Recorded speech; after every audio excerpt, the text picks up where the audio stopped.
Om Jnanatimirandasya Jnananjana-shalakaya Chakshurunmilitam Yena Tasmai Shri Gurave Namaha Vandeham Shri Guru Shri Yutapadakamalam Shri Gurun Vaishnavascha Shri Rupam Sagrajatam Sahagana Raghunathanvitam Tam Sajivam Sadvaitam Savadhutam Parijana Sahitam Shri Krishna Chaitanya Devam Shri Radha Krishna Padan Sahagana Lalita Shri Vishakhamritascha He Krishna Karuna Sindho Deenabandho Jagatpate Gopesha Kanta Radha Kanta Namostute Tapta Kanchana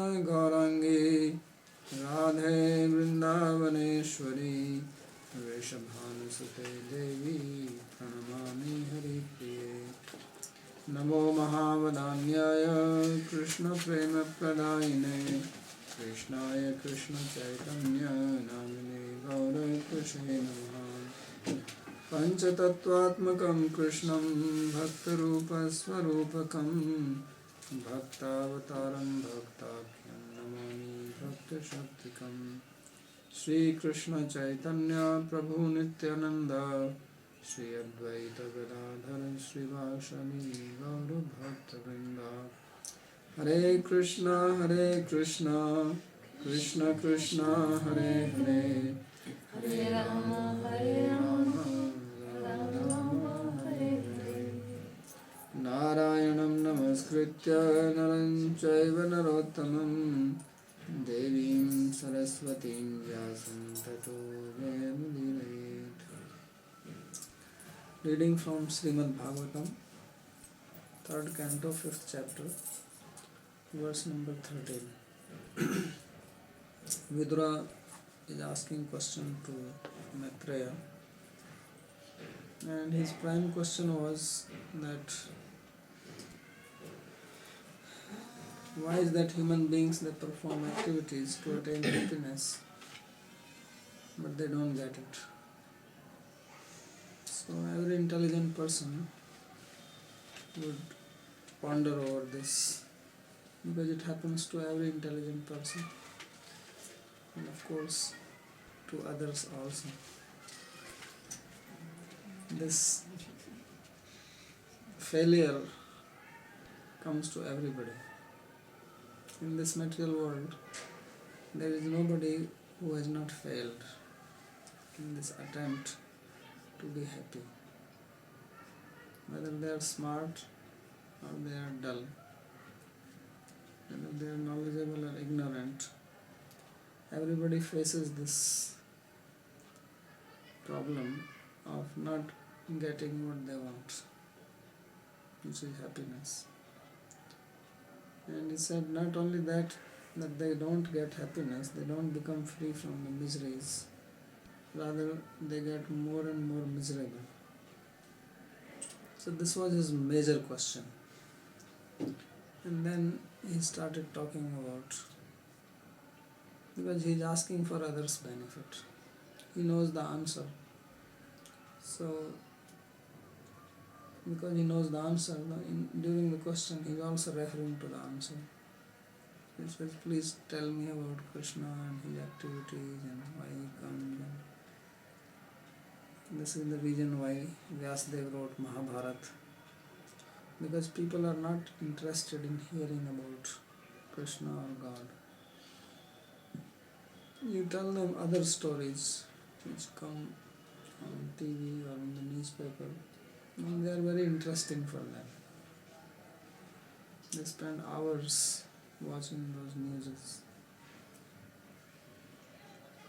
And if you tell them about God, then they fall asleep. Or if they are not falling asleep, their mind is wandering, taking a walk. So he said that the solution is what Vyasadeva gave, that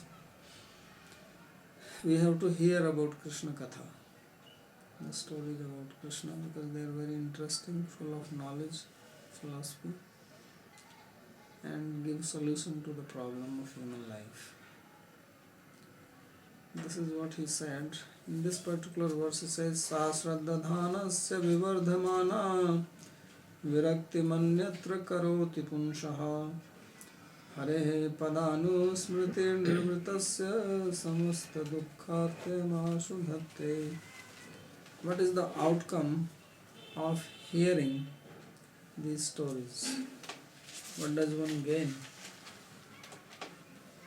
So, first thing is that if one hears, one will get faith, which is very important, because nothing moves without faith, and they are saying that faith can move mountains.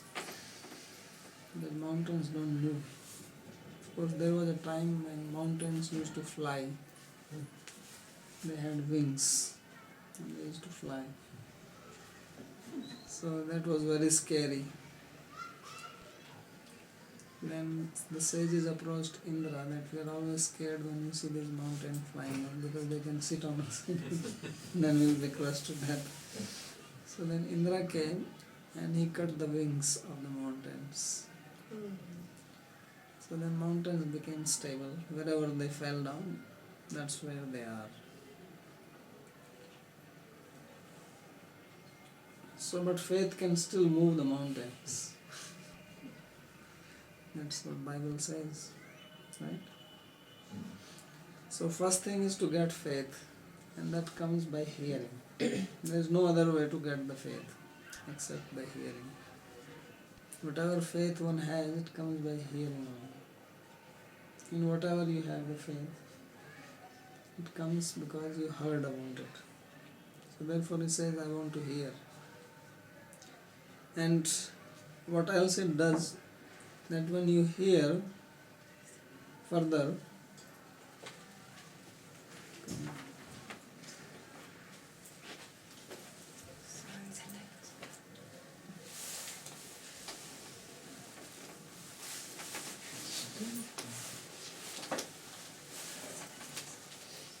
you can sit down.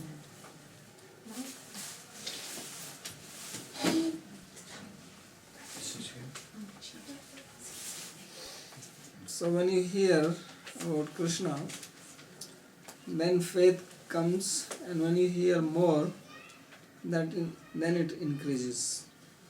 Of course, you have to hear properly. So it says, Sasradadhanasya vivardhamana. It increases. And when it increases, then what happens? The first thing is that it removes attachment to other things. So just like if one person is married, then the wife does not like, then the husband looks at other women. Right, Lakshmi? Sure. Yes? So Shraddha is a feminine word in Sanskrit. The word Shraddha. So Shraddha is like Krishna's wife, you can say. And if you have this, then she does not like anyone else hanging around there. Because Krishna is going to come into the heart. And before Krishna comes, first Shraddha has to come, the faith. And if she is there, she does not like that anybody else. So if you have material attachments, which is also Rati, and Rati is also feminine in Sanskrit. So this lady does not like anybody else. Now these other females, Chaste woman. very chaste. So these other ladies are already there in the heart, because we all have material attachments in our heart. So when Shraddha comes, then she kicks them out. Just get out from here. So then they have to leave. So therefore the first thing he says, Viraktim anyatra karoti. That when one gets faith in Krishna, then naturally there is detachment from other things. So therefore Bhagavatam says that you don't have to develop detachment, you don't have to practice renunciation, you practice devotion. When devotion is there, then renunciation will naturally come, if devotion is actually there. Because this is the outcome of devotion. Janayati ashu vairagyam jnanam cha yadahetukam. It immediately does two things, that you will get knowledge and you will get detachment from material things. So that's why it is said that Bhakti Devi has got two children, knowledge and renunciation, two babies of bhakti. Wherever there is bhakti, then these two will be seen. So the same thing is said here, Sasvadadhanasya vivardhamana. And then this bhakti will keep on increasing, beginning from Shraddha, Ado Shraddha, Tata Sadhu Sangha, Atha Bhajan Kriya, Atho Anartha Nivritti Syat. So anarthas, the problematic things in the heart, they are removed. So that is called Chetodarpam Marjanam, cleaning of the heart. Otherwise there is no other way to clean the heart. In the path of yoga, they say that you do pranayam. Pranayam does not clean the heart. Pranayam can clean your nose. If you do Bastrika pranayam, then it will definitely clean your nostrils very nicely. Or you can do Jal Neti, take the water, and Sutra Neti. So you can clean your physical body, but not the heart, because it does not reach there. Only devotion, which begins with Shraddha, has the power, because it goes inside. That's why Vidura is explaining this, that when it increases, then it makes space. It goes into the heart and it will make space. So whatever is garbage, it throws it out of the window and seals everything. Nothing can enter after that. That is the business of bhakti.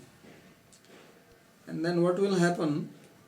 Harehe padanu smritir nirvritasya samasta dukkha atyam asudhate.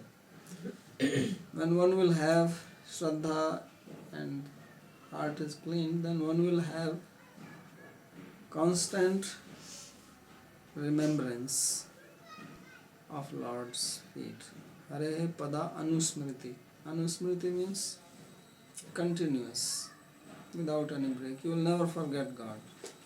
It's like when you fall in love with somebody, then you are always thinking of that person, because your heart is captivated. You cannot forget that. You dream of that person, you wake up, you think, or you cannot even fall asleep. You are always thinking. So in case of devotion, something like that happens, that a person always remembers God. Anusmriti means not just once or twice or thrice a day, but regular. That is the meaning of Anu. And when that happens, then one becomes very happy. Nirvritti. There is a joy in the heart, naturally, without anything. One becomes very joyous, peaceful and satisfied.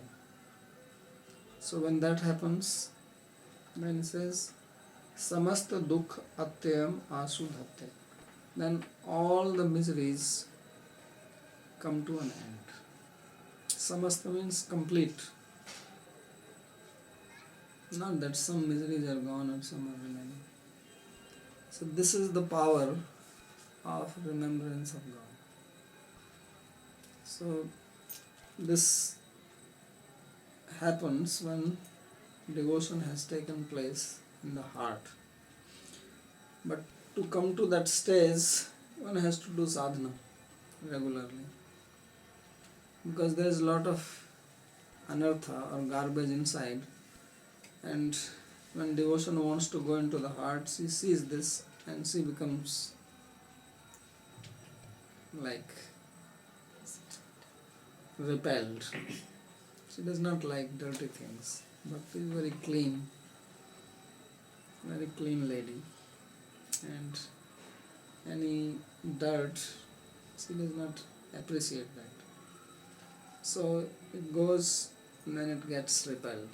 But if you keep on trying, then it will enter in slowly, because as it comes, the heart is also getting cleaned. So this is how the real cleansing process occurs, by practice or by sadhana. So this is what it says, that Sasravadha dhanasya vivardhamana virakti manyatra karoti punsha. And then what he was asking, that question, he himself is answering. And this is how one becomes free from dukkha, because his question was, why do we get problems, miseries, distress, and not happiness which we want?